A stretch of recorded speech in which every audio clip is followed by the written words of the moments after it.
क्यों? अरे दादा हमरा लागल कि रिचार्ज करावे कह दिया, हम 143 का रिचार्ज करा देनी। जोर बोकावा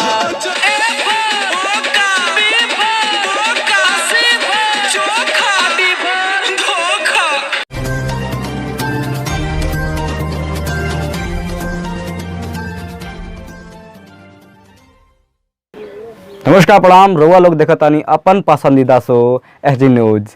कहे से कि आज हम लेकर आयल बनी एक विशेष मुद्दा रउआ लोग के खातिर। भोजपुरी में एक गाना ब्लॉकबस्टर चलता जो कि वेब म्यूजिक से अभी रिलीज भइल बा। ए फोर भोंका आ डी फोर धोखा, कैसन कैसन गाना बा, बड़ा मजा आवता सुन के।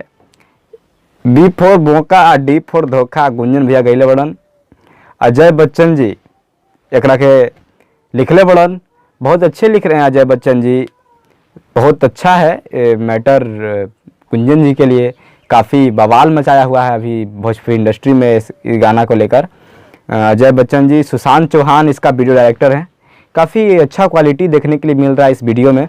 जैसा कि आप लोग देख सकते हैं वेब म्यूजिक के पर्सनल चैनल में गाना चढ़ा हुआ है, आज ही रिलीज हुआ है। सो आप लोग जाइए और इस गाने को सुनिए, काफ़ी इंटरेस्टिंग है। इतना मज़ा आ रहा है ना कि कुछ कहने लायक नहीं है। बी फोर भूखा डी फोर धोखा, क्या मस्त गाए हैं गुंजन जी, बवाल मचा दिए सही में।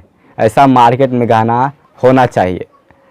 आप पे भोजपुरी इंडस्ट्री टिका हुआ, आज कह सकते हैं कि भोजपुरी इंडस्ट्री को आपके जैसे कलाकार को ज़रूरत है। मान लिए आपको काफ़ी अच्छा म्यूजिक दिए हैं रोशन सिंह जी। रोशन सिंह जी का लाजवाब म्यूजिक देते हैं, मानना पड़ेगा उनको भाई।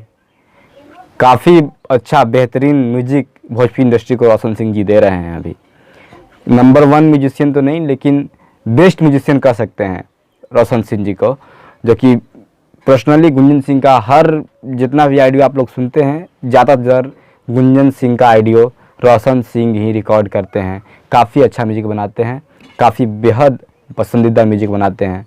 और गुंजन सिंह तो जानते हैं आवाज़ का, बहुत आवाज़ इनका सुरीला है। सो आप लोग इन गानों को सुनिए, प्यार दीजिए, दुलार दीजिए, आशीर्वाद दीजिए। वेब म्यूजिक को जाइए और इस गाने को सुनिए। और इसी तरह के न्यूज़ पाने के लिए हमारे न्यूज़ चैनल को सब्सक्राइब कीजिए।